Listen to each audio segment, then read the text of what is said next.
Honorable Chairperson and Delegate. Namaskar, Jai Jagannath.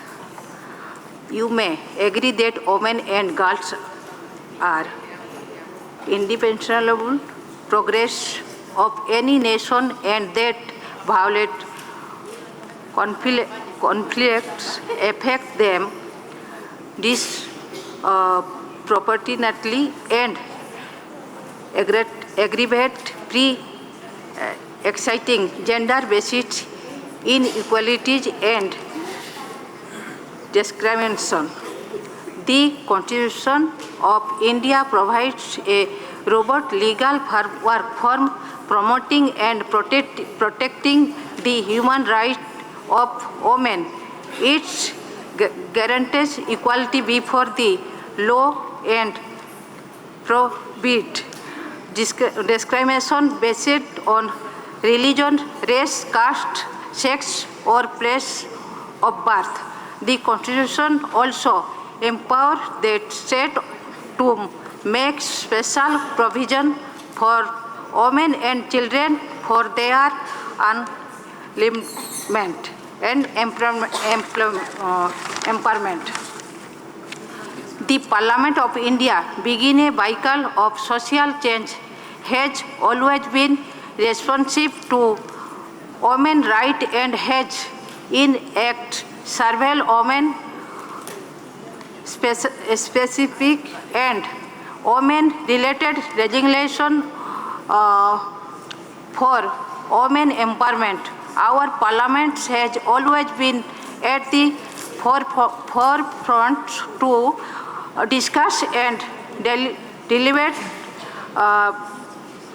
vital issue for women's safety by legislation on policies to secure gender equality based on the principles of justice and encouraging coverage of program for affirmative action by reviewing the redundant law and providing them better access to health and education facility by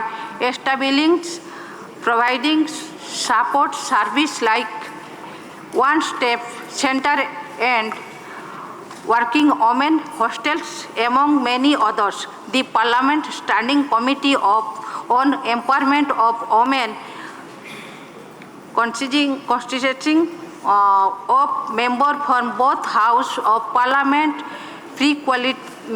quantity review report, examine, measure and provide recommendation to improve and elevate the state of women in the country. Similarly, the Parliament of India has also embraced gender nature language in its rule of procedure and conduct of business, promoting gender equality in its functioning.